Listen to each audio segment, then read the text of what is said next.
ഈശോയെ നിന്റെ കൃപ മതിയേ.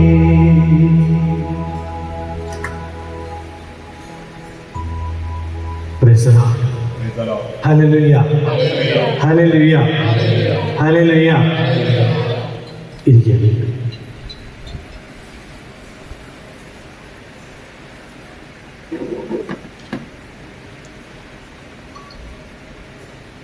പ്രിയവരെ, ഞാൻ പറഞ്ഞു വെച്ചത് നമ്മൾ വീണ്ടും കാനാൻ ദേശത്തിലേക്ക് യാത്ര ചെയ്ത് എത്തുന്ന സമയത്തെക്കുറിച്ചാണ് ഞാൻ പറഞ്ഞു വയ്ക്കുന്നത്. ഇവിടെ പറഞ്ഞു വെച്ചതിൽ ഒരു കാര്യമുണ്ട്.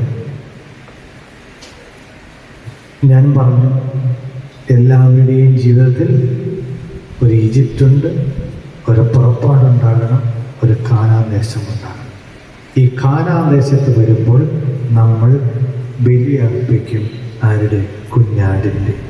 കുഞ്ഞാടിൻ്റെ ബലി അർപ്പിച്ചപ്പോഴും ജീവിതത്തിൽ ചിലപ്പോഴെങ്കിലും നമ്മുടെ ജീവിതത്തിൽ ഒരു ഉന്മേഷക്കുറവ് അനുഭവിക്കുന്നുണ്ടോ എന്നെനിക്കറിയത്തില്ല.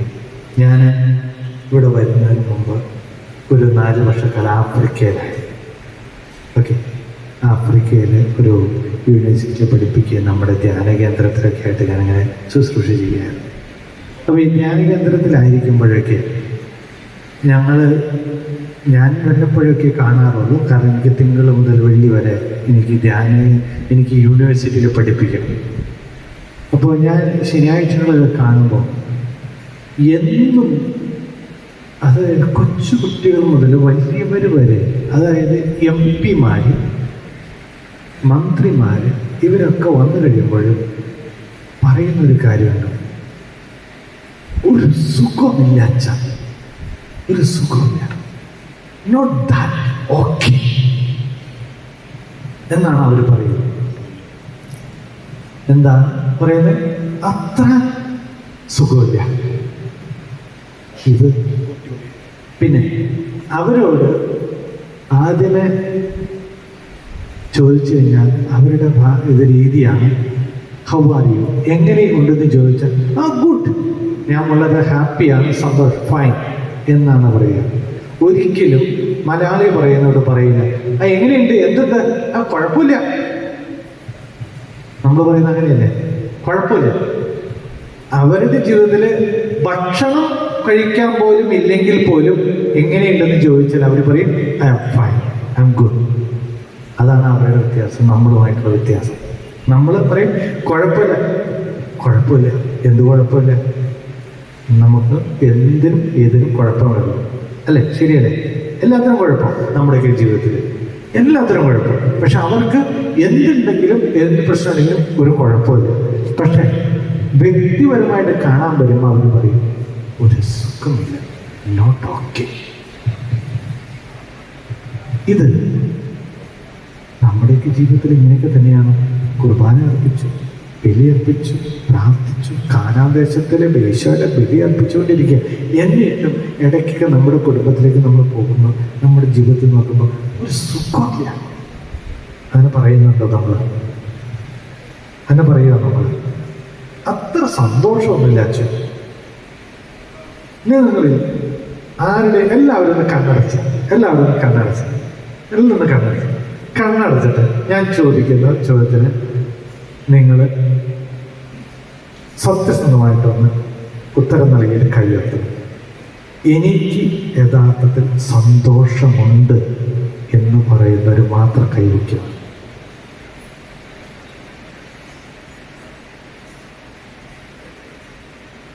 ചെയ്താലോചിക്കാം. ആരുടെ ഞാൻ എന്തുകൊണ്ടാണെന്നറിയാമോ കണ്ണടയ്ക്കാൻ പറഞ്ഞത്? എന്തുകൊണ്ടാണ്? എത്ര പേർക്ക് സന്തോഷമുണ്ടെന്ന് മറ്റുള്ളവർ കണ്ടാതെ എന്നോർത്തുകൊണ്ട് നിങ്ങൾ കൈ പൊക്കും. ഞാനിപ്പോൾ കൈ പൊക്കി നോക്കി. എന്താ സംഭവിച്ചതറിയാം? മാക്സിമം 10 പേരുണ്ട് യഥാർത്ഥത്തിൽ സന്തോഷമുള്ള. എന്താ പ്രശ്നം? എന്താ എന്ത് നമുക്ക് സന്തോഷത്തിന് കുറവ്? സന്തോഷത്തിന് കുറവിന് കാരണം ബലിയർപ്പിച്ചിട്ട് നമ്മുടെ സന്തോഷത്തിന് കുറവിന് കാരണം ലൂക്കായുടെ സുവിശേഷം 21-ാമത്തെ അധ്യായം 34 മുതൽ 36 വരെ, പ്രത്യേകിച്ച് 36-ാമത്തെ തിരുവചനം. ലൂക്കാ സുവിശേഷം 21-ാം അധ്യായം 36-ാമത്തെ തിരുവചനം. സംഭവിക്കാതിരിക്കുന്ന ഇവയിൽ നിന്നെല്ലാം രക്ഷപ്പെട്ട് മനുഷ്യപുത്രന്റെ മുമ്പിൽ പ്രത്യക്ഷപ്പെടാൻ വേണ്ട കരുത്ത് ലഭിക്കാൻ സദാ പ്രാർത്ഥിച്ചുകൊണ്ട് ജാഗരൂകരായിരിക്കും. ഇതാണ് പ്രശ്നം. എന്താ പ്രശ്നം? ഉത്തരവുണ്ട് ഇവിടെ. ഉത്തരവുണ്ടോ? ഇല്ല, ഉണ്ട്. എന്താണ്? ദിവ്യ കുഞ്ഞാടിനെ കണ്ട് അവനെ പ്രത്യക്ഷപ്പെട്ട് നിൽക്കുമ്പോൾ നമ്മൾ എന്ത് ചെയ്യണം? പ്രത്യക്ഷപ്പെടാൻ വേണ്ടി എന്ത് ചെയ്യണം? സദാ പ്രാർത്ഥിച്ചുകൊണ്ട് ജാഗരൂകരായിരിക്കും. ഇതാണ് പ്രശ്നം. നമ്മളാരും ജാഗരൂകരല്ല. ജാഗരൂകര് എന്ന് പറഞ്ഞാൽ അതിൻ്റെ ഇംഗ്ലീഷ് വാക്ക് എന്ന് പറയുന്നത് വിജിലൻറ്റ് എന്നാണ്. നമ്മൾ പേപ്പറിലൊക്കെ കേട്ടിട്ടുണ്ട് വിജിലൻസ്, അല്ലേ? വിജിലൻസ് എന്ന് കേൾക്കാത്തവർ ആരെങ്കിലും ഉണ്ടോ? വിജിലൻസ് നിഷ്ഠമാതിരി നമ്മൾ കേൾക്കുന്നില്ലേ? ഏത് പരിപാടി വന്നാലും, ഏത് അഴിമതിയെ കുറിച്ച് പറഞ്ഞാലും ആദ്യമേ എന്താണ്? വിജിലൻസ് അന്വേഷണം, അല്ലേ? വിജിലൻസ്. വിജിലൻസ് അല്ല, വിജിലന്റ് ആകുക എന്ന് പറഞ്ഞാൽ എന്താണ്? ജാഗരൂകത എന്ന് പറഞ്ഞാൽ എന്തിനും എങ്ങനെ? പ്രാർത്ഥിച്ചുകൊണ്ട്. എന്താണെന്നറിയാവോ? നമുക്ക് സന്തോഷമില്ലാത്തതിന് കാരണം നമ്മള് ജാഗരൂകരല്ല. എന്താ ജാഗരൂകരല്ലാതെ വരുമ്പോൾ ആത്മാവ് നഷ്ടപ്പെടാതിരിക്കാൻ ആത്മാവിൽ വിൽക്കുന്നവരായിട്ട് നമ്മൾ മാറും. നമ്മൾ ജാഗരൂകരല്ലാത്തത് കൊണ്ട് നമ്മൾ ആത്മാവ് നഷ്ടപ്പെട്ട് ആത്മാവ് ഉള്ളവരെ പോലെ അഭിനയിച്ച് ആത്മാവിനെ വിൽക്കുന്നവരാണ്. ഞാൻ പറഞ്ഞ വാക്കുകൾ നോക്കണേ. ആത്മാവ് നഷ്ടപ്പെടുത്തി ആത്മാവ് ഉണ്ട് എന്ന രീതിയിൽ വ്യാപരിച്ച് ആത്മാവിനെ വിൽക്കുന്നവരാണ് നമ്മൾ. അതാണ് ജാഗരൂകത കുറവ്. അതായത് നമ്മൾ സിമ്പിളായിട്ട് പറഞ്ഞാൽ നമ്മൾ പള്ളിയിൽ പോകുന്ന ക്രിസ്ത്യാനികളാണ്, പക്ഷെ ദൈവാനുഭവം ഇല്ലാത്ത ക്രിസ്ത്യാനികളാണ്. എത്ര പേർക്ക് ദൈവാനുഭവം ഉണ്ട് നമ്മുടെ വീട്ടിൽ? നമ്മുടെ വീട്ടിലെ ഞാൻ ചോദിച്ചത്, നമ്മളിലല്ല. നിങ്ങൾക്ക് പറയാൻ പറ്റുമോ എൻ്റെ വീട്ടിലുള്ള എല്ലാവർക്കും ദൈവാനുഭവം ഉണ്ടോ? ഇല്ല. ദൈവാനുഭവം ഇല്ലാത്ത അവസ്ഥ, ജാഗരൂകത, ആത്മാവ് നഷ്ടപ്പെടും. പള്ളിയിൽ പോകും, പക്ഷേ ദൈവത്തെ കണ്ടുമുട്ടുന്നില്ല. ജാഗരൂകത ഇത് പ്രശ്നം ഇതാണ്. സന്തോഷമില്ലാത്തതിന്റെ പ്രശ്നം ഇതാണ്. ദൈവത്തെ കണ്ടുമുട്ടാനെ നമ്മളെ ഇടവരുത്തുന്നില്ല. പള്ളിയിൽ പോകും, പ്രാർത്ഥിക്കും, പക്ഷെ ദൈവത്തെ കണ്ടുമുട്ടുന്നില്ല. ബലി അർപ്പിക്കും, കുഞ്ഞാടിനെ കാണും, പക്ഷെ കുഞ്ഞാടിന്റെ അനുഭവം ഇല്ലാതെ പോകുന്നു. കുഞ്ഞാടിന്റെ അനുഭവം എന്താണ്? അത് പുറപ്പാടിന്റെ അനുഭവമാണ്. അവൻ കടന്നു പോകുന്ന ബലിയുടെ അനുഭവമാണ്. അതായത് പാദം കഴുകുന്നത് മുതൽ കാൽവരിയിൽ മുറിക്കപ്പെട്ട് അവിടെ നിന്നും ഉയർത്തെഴുന്നേൽക്കുന്ന അനുഭവമാണ്. ഈ അനുഭവം ഇല്ലാത്തതാണ് നമ്മുടെയൊക്കെ ജാഗരൂകത കുറവിന്റെയും നമ്മുടെയൊക്കെ വീഴ്ചയുടെ സന്തോഷമില്ലായ്മയുടെയും കാരണം. ഇതാണ് ദൈവാനുഭവം. ഇതാണ് കാനാൻ ദേശത്തിന്റെ അനുഭവം. നമ്മളിലേക്ക് ജീവിതത്തിൽ ആത്മാവ് നഷ്ടപ്പെടുത്തിയിട്ട് ആത്മാവിനെ വിൽക്കുന്ന വെറും ക്രിസ്ത്യാനികളായിട്ട് നമ്മൾ മാറുന്നത് കൊണ്ടാണ് നമ്മളുടെയൊക്കെ ജീവിതത്തിൽ സന്തോഷമില്ലാതെ പോകുന്നത്. ഇനിയെങ്കിലും ആലോചിച്ച് നോക്കിക്കേ, എൻ്റെ ജീവിതത്തിൽ ഞാൻ ആത്മാവിനെ വിറ്റിട്ട് ആത്മാവിനെ മറ്റുള്ളവരെ കാണിക്കാൻ വേണ്ടിയിട്ട് പള്ളിയിൽ പോകുന്നവരാണോ, പ്രാർത്ഥിക്കുന്നവരാണോ? അതിന് തെളിവെന്താണെന്നറിയാവോ? എനിക്ക് ദൈവാനുഭവം ഉണ്ടെങ്കിൽ എൻ്റെ കൂടെ ഉള്ളവന് ദൈവാനുഭവം ഉണ്ടാകും. അതാണ് ഞാനിന്ന് നമ്മുടെ കുർബാന മധ്യേ പറഞ്ഞത്. കുഞ്ഞാടുകളെ ഏൽപ്പിക്കപ്പെട്ടിട്ടുണ്ട്, അവരെ നമ്മൾ മേയ്ക്കുന്നുണ്ടോ? ജാഗരൂകത നഷ്ടപ്പെടുന്നു എപ്പോൾ? സന്തോഷമില്ലാതെ പോകുന്നു. ദൈവാത്മാവ് ബലിയുടെ അനുഭവമില്ലാതെ പോകുമ്പോൾ. അനുഭവം, ജാഗരൂകത എന്ന് പറയുന്നത് അതാണ്.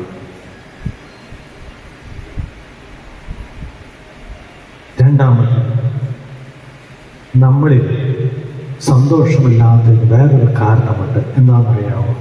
നമ്മൾ അവഗണിക്കുക. ഞാൻ ഇംഗ്ലീഷിൽ പറഞ്ഞാൽ ഇഗ്നോർ ചെയ്യും. സദാ ജാഗരൂകരായിരിക്കുക എന്ന് പറഞ്ഞാൽ ഒരു നിമിഷം പോലും നമ്മുടെ ജീവിതത്തിൽ വീഴ്ച ഉണ്ടാകാമോ? ഇല്ല. അവഗണിക്കരുത്. പക്ഷേ നമ്മളൊക്കെ ജീവിതത്തിൽ നമ്മൾ എത്ര കാര്യങ്ങൾ അവഗണിക്കുന്നുണ്ടോ ഇല്ലയോ? നമുക്ക് ഇന്ന് ഭക്ഷണം കഴിക്കാൻ ഇന്ന് എല്ലാവരും കൂടി പുറത്തു പോകണം. അതുകൊണ്ട് നമുക്ക് എന്ത് ചെയ്യണം? ഇന്ന് സന്ധ്യപ്രാർത്ഥന വേണ്ട. അങ്ങനെയുണ്ടോ? ഉണ്ടോ ഇല്ലേ? അല്ല, അത് പോട്ടെ. ഇന്ന് എല്ലാവരും കൂടി സിനിമയ്ക്ക് പോകണം. ഏതാ ഇപ്പൊ ഇറങ്ങിയിരിക്കുന്ന സിനിമ? ഏതാ? ആടുജീവിതം, അല്ലെങ്കിൽ വർഷങ്ങൾക്ക് ശേഷം. പിള്ളേര് പറയും നമ്മൾ പോയി കണ്ടേക്കാം. അപ്പൊ എന്ത് സംഭവിക്കും? കുടുംബ പ്രാർത്ഥന ഉണ്ടോ? നമ്മുടെയൊക്കെ ജീവിതത്തിൽ ഞാനൊരു കാര്യം ചോദിച്ചോട്ടെ, നമ്മുടെയൊക്കെ വീട്ടില് കുടുംബ പ്രാർത്ഥന കഴിഞ്ഞിട്ട് ദൈവവചനം വായിക്കുന്നുണ്ട് അല്ലേ? ഉണ്ടോ? എത്ര വീട്ടിൽ വായിക്കുന്നുണ്ട്? എല്ലാവരും വീട്ടിൽ വായിക്കുന്നുണ്ടോ? കുടുംബ പ്രാർത്ഥന കഴിഞ്ഞിട്ട് ദൈവവചനം വായിക്കുന്നുണ്ടോ വീട്ടിൽ? പല വീടുകളിലില്ല. എന്നാൽ ഞാൻ അതിന് വേറൊരു കാര്യം പറഞ്ഞുതരാം. നിങ്ങൾ ഈ അവഗണിക്കുന്നതിനെ കുറിച്ച് പറയുമ്പോഴാണ് ദൈവവചനം, വചനം ആരാണ്? വചനം ആരാണ്? യേശു. യേശു വരുന്നതിന് തുല്യമാണ് വചനം വായിക്കുമ്പോൾ. വചനം വായിക്കുമ്പോൾ, നമ്മുടെ വീട്ടിൽ വചനം വായിക്കുമ്പോൾ ദൈവത്തിൻ്റെ, യേശുവിൻ്റെ സാന്നിധ്യം അവിടെ ഉണ്ടാകുകയാണ്. വചനം വായിക്കുമ്പോൾ യേശുവിൻ്റെ സാന്നിധ്യം അവിടെ ഉണ്ടാകും. യേശുവിൻ്റെ സാന്നിധ്യം ഉണ്ടെങ്കിൽ പൈശാചിക ശക്തികൾ ഒന്നും നമ്മുടെ കുടുംബത്തിൽ വരില്ല, അത് ആക്രമിക്കില്ല. എന്ന് ദൈവവചന വായന, വചനത്തിൻ്റെ ജീവിതം അല്ലെങ്കിൽ വചനം വായിക്കാതെ വരുമ്പോൾ ഓട്ടോമാറ്റിക്കായിട്ട് അതിൻ്റെ അനുസ്മരണങ്ങൾ ഇങ്ങനെ അലയടിക്കാതെ വരുമ്പോൾ, ദൈവത്തിൻ്റെ സാന്നിധ്യം കുറയുമ്പോൾ പിശാച് ഇങ്ങനെ കടന്നു വരും. അപ്പോൾ എന്ത് സംഭവിക്കും? ഓരോന്നായിട്ട് നമ്മുടെ ജീവിതത്തിൽ ഇന്ന് കൊന്തയല്ലോ അല്ലേ, എന്ന് ഒരു രഹസ്യം ചെയ്യാൻ മതി. നാളെ കർത്താവിൻ്റെ മാനാക്കാൻ ശരിയാൽ മതി. ആ വചനം വായിച്ചില്ലെങ്കിൽ കുഴപ്പമില്ല, പാട്ട് പാടിയില്ലെങ്കിൽ കുഴപ്പമില്ല. നമ്മളിങ്ങനെ ചിന്തിച്ച് പോകും. ദൈവവചനം വായിക്കുമ്പോൾ ദൈവത്തിൻ്റെ ശക്തി നമ്മുടെ വീടുകളിൽ ഒരു ആവരണമായിട്ട് നിലനിൽക്കുന്നുണ്ട്. ഇതിനെ നിങ്ങൾ അവഗണിച്ചാൽ ദൈവത്തെ അവഗണിക്കുകയും ദൈവത്തിൻ്റെ സാന്നിധ്യത്തെ വീടുകളിൽ നിന്നും നഷ്ടപ്പെടുത്തുകയും ചെയ്യുന്നതാണ്. ഞാനൊരു ഉദാഹരണം പറയാം. ഞാൻ ആഫ്രിക്കയിലായിരിക്കും.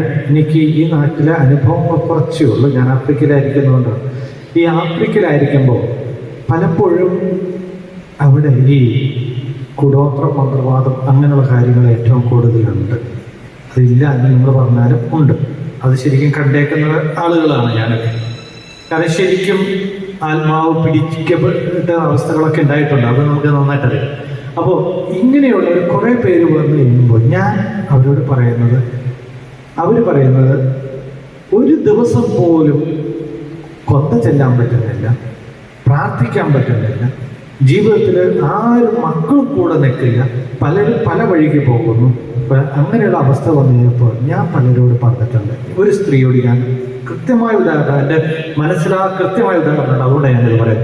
ആ സ്ത്രീയോട് പറഞ്ഞു, ഇന്ന് മുതൽ എല്ലാ ദിവസവും കൃത്യസമയത്ത് കൊന്ത ചെല്ലുക.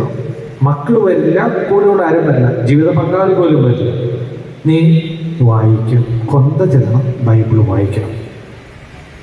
ഇവളുടെ പ്രശ്നം എന്ന് വെച്ചാൽ എല്ലാ ദിവസവും വൈകുന്നേരം ഇവള് ഇങ്ങനെ സ്വന്തമായിട്ട് പ്രാർത്ഥിച്ച് ഇങ്ങനെ കിടക്കും. എന്നിട്ട് വൈകുന്നേരം കട്ടിൽ കിടന്ന് ഒരു മണിയാകുമ്പോഴേക്കും ഇവർക്ക് ഭയങ്കര പരവേശവും ഭയങ്കര അസ്വസ്ഥതയാണ്. ഇവർക്ക് ആരൊക്കെ കഴുത്തിലേക്ക് പിടിക്കാൻ പോകുന്നു, ഭയങ്കര അസ്വസ്ഥതയാണ്. വെള്ളം കുടിക്കാൻ പോകുന്നു, അങ്ങനെ ആകെപ്പാട് അസ്വസ്ഥമായിട്ട് ഇങ്ങനെ നിൽക്കുക. ഞാൻ അവനോട് പറഞ്ഞു, നീ ഇന്നു മുതൽ നീ ബൈബിൾ വായിക്കും, മുട്ടുകുത്തി കൊന്ത ചെല്ലുക, ബൈബിള് ഉറക്കെ ഒരു ചാപ്റ്റർ വായിക്കുക, ഒരു അധ്യായം വായിക്കുക, വായിച്ചിട്ട് നീ കിടന്നാവും. 1 മാസക്കാലം നീ അത് ചെയ്യാൻ പറഞ്ഞു. അത് കഴിഞ്ഞിട്ട് 1 മാസം കഴിയുമ്പോൾ നീ വാ. അവളെന്താ ചെയ്തെന്നറിയാം? അത് ഞാൻ പറഞ്ഞത് കൃത്യമായിട്ട് ചെയ്തു. 1 മാസം കഴിഞ്ഞപ്പോൾ അവൾ വന്നപ്പോൾ എന്നോട് പറഞ്ഞു, അച്ഛാ, ഇവിടെ നിന്ന് പോയതിന് ശേഷം 1 മാസക്കാലമായി എനിക്ക് യാതൊരു പ്രശ്നവുമില്ല, ഞാൻ സ്വസ്ഥവും ശാന്തമായി ഉറങ്ങുന്നുണ്ട്. എന്തായിരുന്നു സംഭവം അറിയാമോ? ഇവളുടെ നാത്തൂൻ ആ വീട്ടിലുണ്ട്. ഇവളെ നശിപ്പിക്കാൻ വേണ്ടി കൂടോത്രം ചെയ്തതാണ്. ദൈവവചനത്തിൻ്റെ സാന്നിധ്യം ഉണ്ടായപ്പോൾ എന്ത് സംഭവിച്ചു? ഇതിൻ്റെ നാരകീയ ശക്തികളുടെ ആക്രമണം ഇല്ലാതെയായി. സന്തോഷവും സമാധാനവും വന്നു. ജാഗരൂകതയായി. അത് കൃത്യമായിട്ട് പറയുന്നതിന് കാരണം ഇങ്ങനൊരു സാധനം അവൾക്കിടെ വീട്ടിൽ നിന്ന് കിട്ടി, അവൾ കൊണ്ടുവന്നു, നമ്മുടെ ആശ്രമത്തിൽ കൊണ്ടുവന്നു, ഞങ്ങളത് നിർവീര്യമാക്കി. ഞാനിത് പറയുന്നത് ജാഗരൂകതയുടെ കാര്യത്തെക്കുറിച്ചാണ്. ദൈവവചനത്തിന് സാന്നിധ്യമുണ്ടെങ്കിൽ ജാഗരൂകതയുണ്ടാവും. നമ്മുടെ കുടുംബത്തിൽ ദൈവവചനം ഉണ്ടോ? എല്ലാ വീടുകളിലും ബൈബിൾ പ്രാർത്ഥനാ മുറിയിൽ ബൈബിൾ അവിടെ ഇരിപ്പുണ്ടാവും. പക്ഷേ പ്രാർത്ഥിക്കുന്നുണ്ടോ, വായിക്കുന്നുണ്ടോ? ജാഗരൂകത. അവഗണിക്കരുത്, ദൈവവചനത്തെ അവഗണിക്കരുത്. ഒന്നാമത്തെ ഞാൻ പറഞ്ഞു, പ്രാക്ടിക്കലായിട്ട് പല ക്രിസ്ത്യാനികളായിട്ട് നമ്മൾ ജീവിക്കുന്നു. പക്ഷേ നമ്മളെന്താണ്? ആത്മാവിനെ വെക്കുന്ന, ആത്മാവിനെ പണയം വെക്കുന്ന ക്രിസ്ത്യാനികളായിട്ട് മാറുന്നു. രണ്ടാമത്തെ ഞാൻ പറഞ്ഞു, അവഗണിക്കുന്നു. ദൈവവചനത്തെ അവഗണിക്കരുത്. ഹല്ലേലൂയ. ദൈവവചനത്തെ അവഗണിക്കരുത്. ദൈവവചനത്തിന്റെ സാന്നിധ്യം കുടുംബങ്ങളിൽ ഉണ്ടാകട്ടെ. ഏത് പ്രശ്നത്തിനും പരിഹാരമുണ്ടാകും. മൂന്നാമത്തെ കാര്യം, തമ്പുരാൻ എന്താണ് പറഞ്ഞത്? വചനം പറഞ്ഞത് എന്താണ്? നിങ്ങൾ സദാ ജാഗരൂകരായി സദാ പ്രാർത്ഥിക്കണം. മൂന്നാമത്തെ കാര്യം, പ്രാർത്ഥിക്കണം. നമ്മുടെ വീട്ടിൽ കുടുംബ പ്രാർത്ഥന ഉണ്ടാവും. നമ്മുടെ മക്കൾ വീട്ടിൽ നിന്ന് ഇറങ്ങി പോകുമ്പോൾ, പണ്ടൊക്കെ നമ്മുടെ വീടുകളിൽ ഒരു കാര്യമുണ്ടായിരുന്നു, എനിക്കറിയില്ല. ഈ നമ്മൾ കുട്ടികൾ വീട്ടിൽ നിന്ന് ഇറങ്ങി പോകുമ്പോൾ നമ്മുടെ വീട്ടിലെ പിള്ളേരോട് നമ്മൾ പറയും, ഒന്ന് കുരിശ് വരച്ചിട്ട് പോകടി എന്ന് പറയും, അല്ലേ? ആണോ? ഇന്ന് നമ്മുടെ മക്കൾ എത്ര പേര് കുരിശ് വരച്ചിട്ട് ഇറങ്ങി പോകുന്നത്? എത്ര മക്കൾ കുരിശ് വരച്ചിട്ട് ഇറങ്ങി പോകുന്നുണ്ട്? നിങ്ങൾക്ക് പറയാൻ പറ്റുമോ? നമ്മൾ ഇറങ്ങി പോകുന്നത് എങ്ങനെയാണ്? മക്കളുടെ കാര്യം മതി. നമ്മൾ എങ്ങനെയാണ് വീട്ടിൽ നിന്ന് ഇറങ്ങി പോകുന്നത്? പ്രാർത്ഥിക്കുന്നുണ്ടോ? അപ്പോ തമ്പുരാൻ പറയുന്നത് പ്രാർത്ഥിക്കുക, സദാ ജാഗരൂകരായിരിക്കുക എന്ന് പറഞ്ഞ് പ്രാർത്ഥിക്കാം. എന്തിനു വേണ്ടി? ദൈവത്തിനെ കിട്ടാൻ വേണ്ടി, ദൈവത്തിന്റെ മനസ്സറിയാൻ വേണ്ടി പ്രാർത്ഥിക്കാം. ദൈവത്തിന്റെ മനസ്സറിയാൻ വേണ്ടി പ്രാർത്ഥിക്കാം. ദൈവത്തിന്റെ മനസ്സറിയാൻ വേണ്ടി പ്രാർത്ഥിക്കാം. കുടുംബത്തിൽ ഒരുമിച്ചിരുന്ന് പ്രാർത്ഥിക്കുമ്പോൾ,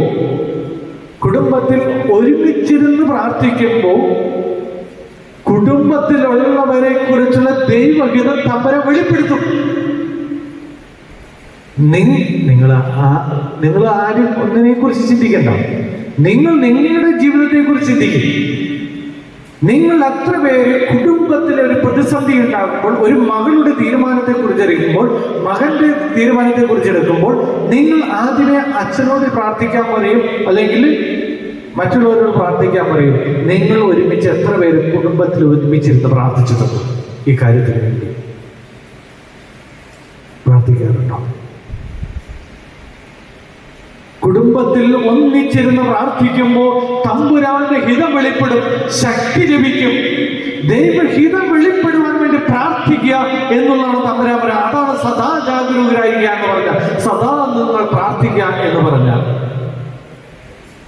നമ്മുടെയൊക്കെ കുടുംബത്തിൽ ഈ ശക്തിയുടെ ഉറവിടങ്ങൾ ക്ഷയിക്കുന്നതിന് കാരണം ഒന്നിച്ചിരുന്ന് പ്രാർത്ഥിക്കാത്തതും ഒന്നിച്ചിരുന്ന് ആലോചിക്കാത്തതും കൊണ്ടുമാണ്.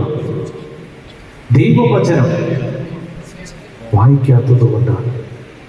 ദൈവവചനത്തിന്റെ അലരികൾ കുടുംബത്തിലുണ്ടാകുമ്പോൾ ഓട്ടോമാറ്റിക്കായിട്ട്, സ്വാഭാവികമായിട്ട് നമ്മുടെ കുടുംബത്തിൽ ദൈവത്തിന്റെ അരൂപി നിറയും. അരൂപികൾ നമ്മുടെയൊക്കെ ജീവിതത്തിൽ തമ്പുരാൻ വെളിപ്പെടുത്തൽ നടത്തും. നാലാമത്, ഇങ്ങനെ ജാഗരൂകരാകുകയും ദൈവവചനത്തെ അവഗണിക്കാതിരിക്കുകയും ദൈവത്തിന്റെ ശക്തിക്ക് വേണ്ടി ഒന്നിച്ചിരുന്ന് പ്രാർത്ഥിക്കുകയും ചെയ്യുമ്പോൾ ഒരു കാര്യം സംഭവിക്കും. എന്താണ്? അവൻ പറഞ്ഞ വചനമുണ്ട്. എന്താണെന്നറിയാമോ? നിങ്ങൾ ഇത് ഈ വചനം സംഭവിക്കാനിരിക്കുന്ന ഇവയിൽ നിന്ന് രക്ഷപ്പെട്ട് മനുഷ്യപുത്രന്റെ മുമ്പിൽ പ്രത്യക്ഷപ്പെടാൻ വേണ്ട കരുത്ത് ലഭിക്കും. എന്തിനു വേണ്ടിയിട്ടാണ്? നിങ്ങൾ മനുഷ്യപുത്രന്റെ സംഭവിക്കാനിരിക്കുന്ന കാര്യങ്ങളെക്കുറിച്ച്. എന്താണ് സംഭവിക്കാനിരിക്കുന്നത് നിങ്ങൾക്കറിയാമോ? നാളെ എന്ത് സംഭവിക്കുന്നത് നിങ്ങൾക്കറിയാമോ? എത്ര പേർക്കറിയാം? നാളെ നിങ്ങളുടെ ജീവിതത്തിൽ ഇന്ന കാര്യങ്ങൾ നടക്കുമെന്ന് വ്യക്തവും കൃത്യമായിട്ട് നാളെ നിങ്ങൾക്ക് പറയാൻ പറ്റുമോ?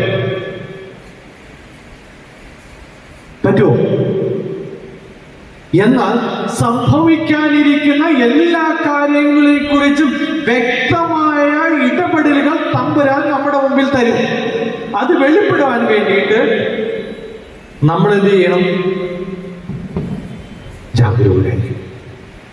തമ്പുരാന്റെ മുമ്പിൽ പ്രത്യക്ഷപ്പെടും. ഈ പ്രത്യക്ഷപ്പെടല് നമ്മുടെ ജീവിതത്തിൽ ഇല്ലാതെ പോകുന്ന അവസ്ഥയാണ്. ഇതാണ് പറഞ്ഞത്, തമ്പുരാൻ പറഞ്ഞത് ജാഗരൂകത എന്ന് പറഞ്ഞാൽ പ്രവചനാതീതമായ കാര്യങ്ങൾ നടക്കും. പക്ഷെ ഒരു കാര്യം നമ്മൾ, നാളെ എന്തു നടക്കും എന്ന് എനിക്കറിയില്ല എൻ്റെ ജീവിതത്തിൽ. പക്ഷെ ഒരു കാര്യം എനിക്ക് ഉറപ്പാണ്, ദൈവത്തിൻ്റെ പദ്ധതിയെ നടക്കും. അങ്ങനെ എത്ര പേര് ചിന്തിക്കുന്നവരുണ്ട്?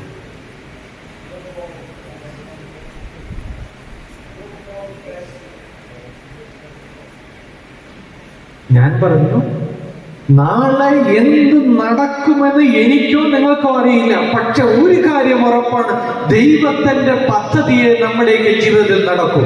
ദൈവത്തിന്റെ പദ്ധതി അല്ലാതെ ഒരു കാര്യവും നമ്മുടെയൊക്കെ ജീവിതത്തിൽ നടക്കില്ല. കാരണം അവൻ പറഞ്ഞു വച്ചിട്ടുണ്ട്, എനിക്ക് നിന്നെ കുറിച്ചുള്ള ഒരു പദ്ധതി ഉണ്ടെന്ന്. അത് നിന്റെ നാശത്തിനല്ല, നിന്റെ ക്ഷേമത്തിനുള്ള പദ്ധതിയാണ്. ഈ ക്ഷേമത്തിനുള്ള പദ്ധതിയാണോ എന്ന് തിരിച്ചറിയുന്നത് എവിടെയാണ്? നീ ദൈവത്തിന് വേണ്ടി കാത്തിരിക്കുമ്പോൾ, നീയും നിന്റെ കുടുംബത്തിലുള്ളവരും ഒരുമിച്ചിരുന്ന് ദൈവത്തിന് വേണ്ടി കാത്തിരുന്ന് ജാഗരൂകരായിരിക്കുമ്പോൾ, ദൈവവചനം വായിക്കുമ്പോൾ നമ്മുടെയൊക്കെ ജീവിതത്തിൽ പ്രവചനാതീതമായ പല കാര്യങ്ങളും നടക്കും. ഈ പ്രവചനാതീതമായ കാര്യങ്ങളിൽ ഒന്ന് മാത്രമേ സുനിശ്ചിതമായിട്ടുള്ളൂ, അത് ദൈവത്തിന്റെ പദ്ധതിയായിരിക്കും. നാളെ എന്ത് സംഭവിച്ചത് നടക്കുന്നത്. Price the Lord. Praise the Lord. ദൈവത്തിന്റെ പദ്ധതികൾ നമ്മുടെ ജീവിതത്തിൽ നടക്കും. അത് നടക്കുമോ ഇല്ലയോ എന്ന് നിങ്ങൾ ചിന്തിക്കുക. അതിനെന്ത് വേണം? ഇങ്ങനെ ദൈവത്തിന്റെ പദ്ധതിയെ നടക്കൂ എന്ന് നമ്മൾ ചിന്തിക്കണമെങ്കിൽ, ഇത് ചിന്തിക്കണമെങ്കിൽ നമുക്കൊന്ന് വേണം. അവൻ അപ്പസ്തോലരോട് പറഞ്ഞൊരു കാര്യമുണ്ട്, ഉന്നതത്തിൽ നിന്നും ശക്തി ലഭിക്കുന്നത് വരെ നിങ്ങൾ നഗരത്തിൽ തന്നെ വസിക്കുക. എന്ത് വേണം? ഉന്നതത്തിൻ്റെ ശക്തി വേണം. ദൈവഹിതം തിരിച്ചറിയുന്നത് എവിടെയാണ്? ഉന്നതത്തിൽ നിന്നുള്ള ശക്തി തിരിച്ചറിയുന്നതാണ്. ഉന്നതത്തിലുള്ള ശക്തി വരുമ്പോഴാണ് ദൈവത്തിൻ്റെ ഹിതമെന്തെന്ന് തിരിച്ചറിയുന്നത്. ഇതിന് ഒരു ഉദാഹരണമുണ്ട് അപ്പോസ്തലന്മാരുടെ പ്രവർത്തനത്തിൽ.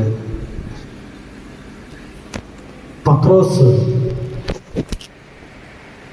ശിഷ്യർ ഇങ്ങനെ അത്ഭുതങ്ങൾ പ്രവർത്തിച്ചു കഴിഞ്ഞിട്ട് നടന്നു പോകുമ്പോൾ ഒരുത്തൻ വന്ന് ചോദിക്കുന്നുണ്ട്, ആ സഹോദര, നിന്റെ കയ്യിലുള്ള ജാലവിദ്യ എന്നെ പഠിപ്പിക്കാവോ? എന്തിനാ? എനിക്ക് അത്ഭുതങ്ങൾ പ്രവർത്തിച്ച് കാശുണ്ടാകാൻ.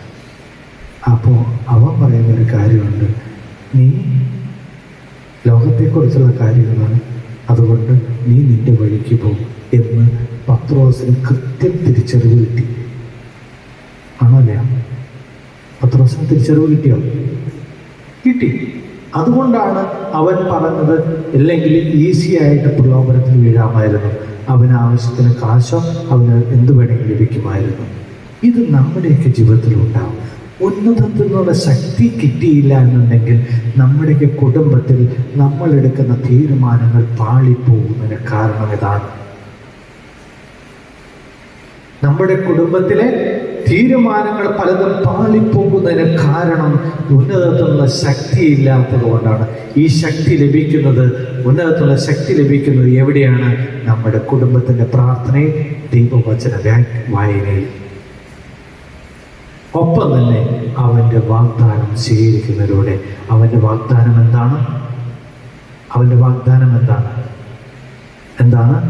പരിശുദ്ധാത്മാവ്. ആ വാഗ്ദാനത്തിൻ്റെ സമാപ്തിയാണ് എവിടെ? പെന്തക്കോസ്ത.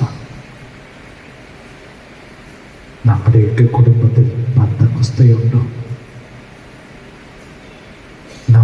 കുടുംബത്തിൽ ദൈവത്തിന് മുഖ്യ സ്ഥാനം കൊടുത്തുകൊണ്ട് ഒന്നിച്ച് പ്രാർത്ഥിക്കുകയും ഒക്കെ തീരുമാനങ്ങൾ എടുക്കുകയാണെങ്കിൽ അവിടെ പന്തക്കുസ്തയുണ്ട്. ഇല്ല എന്നുണ്ടെങ്കിൽ നമ്മൾ ഒരുങ്ങേണ്ടിയിരിക്കുന്നു പന്തക്കുസ്തയ്ക്ക് വേണ്ടി.